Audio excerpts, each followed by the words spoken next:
My name is Henry. I'm 103 years old, and I know what you're thinking. How is this guy still alive? Most of my friends are gone. My siblings, gone. People I went to school with, people I worked with. Most of them didn't even make it to 80. Some didn't make it to 60. And here I am, 103 years old, still walking, still talking, still here. People ask me all the time, Henry, what's your secret? They expect me to say something weird. They ask me what medications I take. They ask me what I eat, what I drink. One person even asked me if I drink some kind of elixir. But the truth is, as someone who's seen a lot, let me tell you this, it's actually pretty simple. And if you're watching this, you can do it too. Now I'm going to tell you these things one by one. First, let me introduce myself. I was born in 1921. Stop and think about that for a second. 1921. I've seen the Great Depression, World War II, the Korean War, Vietnam, 9/11, the pandemic. I lived through all of it. I've seen 18 presidents. I witnessed the world change in ways I never could have imagined. When I was born, most homes didn't have electricity. Now everyone's got electronic devices in their hands, and I'm still here through all of that. Not by accident, by choices, by habits, by small decisions I made every single day for over a century. Let me start here. When I turned 50, I went to the doctor for a checkup. It was 1971. The doctor looked at me and said, Henry, if you keep living like this, you'll be lucky to even see 60. I was overweight. I smoked a pack of cigarettes a day. I drank too much. I never exercised. I ate whatever I wanted. And my doctor told me straight up, you're killing yourself. I had a choice to make. I could ignore him, keep doing what I was doing, and probably die within 10 years. Or I could change. I chose to change. You might ask if I was scared of dying. Actually, I was never afraid of death. I just realized I wanted to live. The first thing I did was quit smoking. Cold turkey. January 1st, 1972. Hardest thing I ever did. I'd been smoking since I was 16. 34 years. And I just stopped, just like that. People said I couldn't do it. My wife said I'd be miserable. And yeah, I was miserable. For about 3 months. I was irritable, I couldn't sleep, I wanted a cigarette every 5 minutes. But I didn't give up. After 3 months, the craving started to fade. 6 months later, I felt better than I had in years. A year later, I couldn't believe I'd ever smoked. That decision, quitting smoking, probably added 20 years to my life. Maybe more. Are you smoking right now? The second thing I did was start walking. Nothing crazy. I didn't run marathons. I didn't join a gym. I just walked.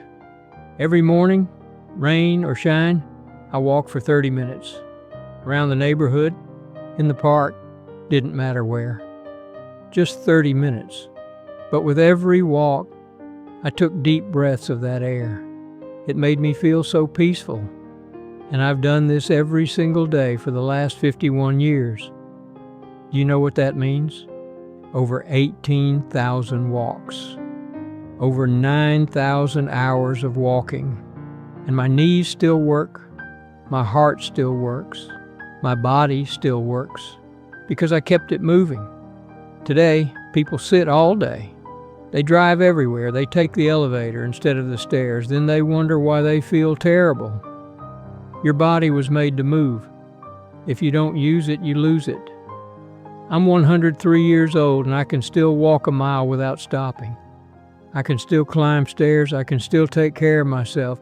Not because I'm lucky, because I walked every day for 51 years. But it's not just about walking. There's more. The third thing, and this is very important, I didn't cut myself off from people. Now I see research about loneliness. They say isolation kills people. I actually believe it because I've seen it with my own eyes.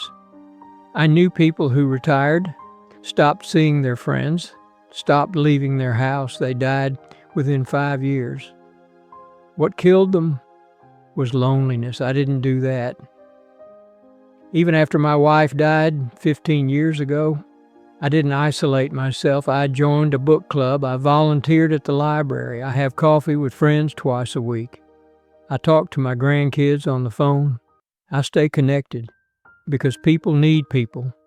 We weren't made to be alone. Staying active will definitely add a few years to your life. Let me tell you about my friend Walter. He was a good man. We worked together for 30 years. When he retired in 2005, he was 75, healthy, energetic. But then he stopped everything. He stopped seeing people. He stopped participating in activities.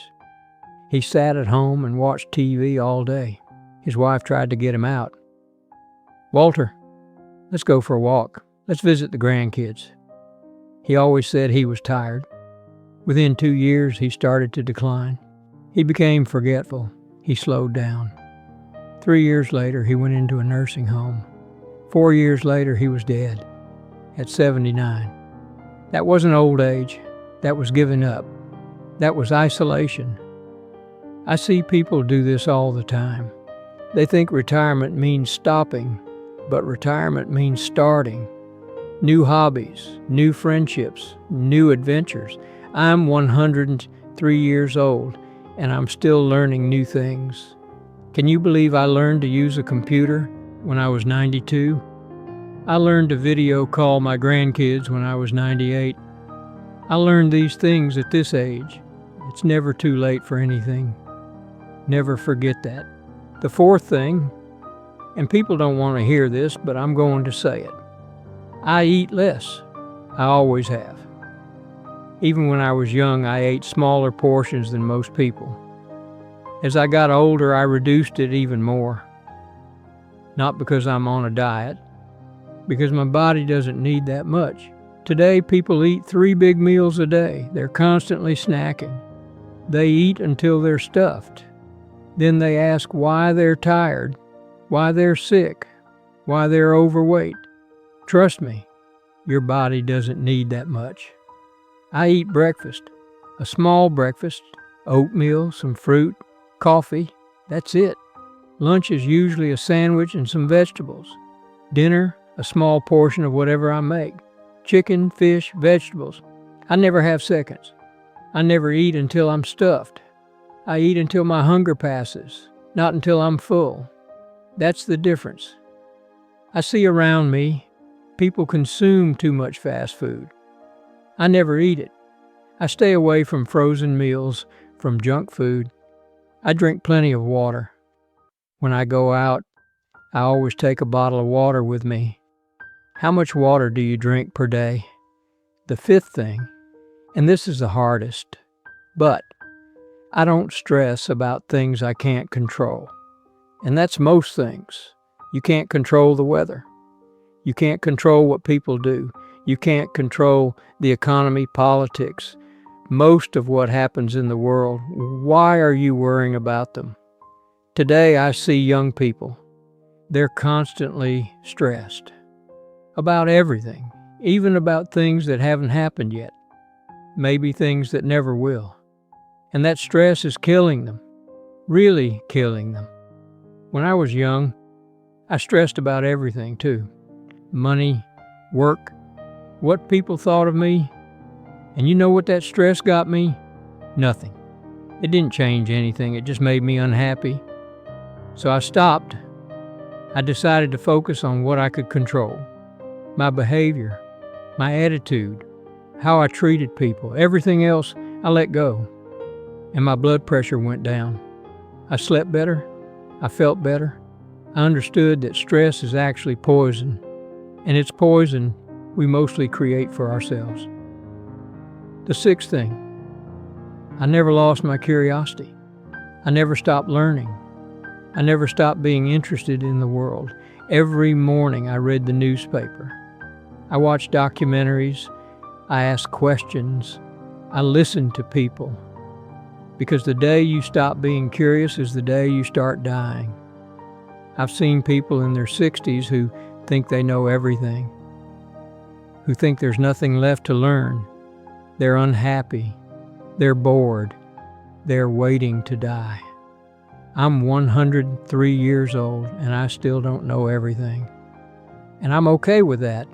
There's always something new to discover, and I'm exploring them. The seventh thing, and most importantly, I had a purpose. I had reasons to wake up every morning. When I was working, my purpose was to provide for my family, to do my job well. After I retired, my purpose was to stay involved in the community, to be there for my children and grandchildren, to learn new things. Now, my purpose is to share what I've learned, to try to keep young people from making mistakes, to be a living example that you can live a long and good life if you make the right choices. That's why I'm making this video too. People without purpose burn out quickly. I've seen this over and over. They retire, they have no hobbies, no interests, no reason to get out of bed, and within a few years they're gone. You need something that makes you want to get up in the morning, something that makes you want to be here. For me, it's my family, my friends, sharing my story and seeing what comes next. I want to see how the story ends, and as long as I'm curious, I'll keep living. I won't lie. Being 103 isn't all sunshine and roses. I have aches and pains. My hearing isn't what it used to be. My eyesight is fading. I move slower than I did when I was 80. But my mind is still sharp. I can still laugh. I can still enjoy things. I still have good days, and that's what matters, living and enjoying life.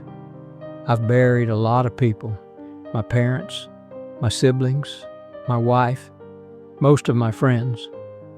And I've noticed something. The ones who lived longest weren't the richest. They weren't the smartest or the luckiest either. They were the ones who took care of themselves, who stayed active, who didn't cut themselves off from people, who had a purpose. It's that simple. If you want a long life, here's what you need to do. Move your body every day.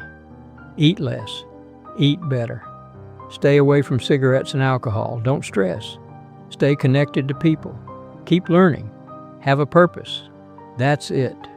That's the secret. It's not exciting. It's not mysterious, but it works. I'm 103 years old, and I'm grateful for every single day I have. Not because I'm afraid of dying, because I love living. And if you start making better choices today, when you get to my age, you can say the same thing. This channel shares stories from people who've lived long enough to know what really matters.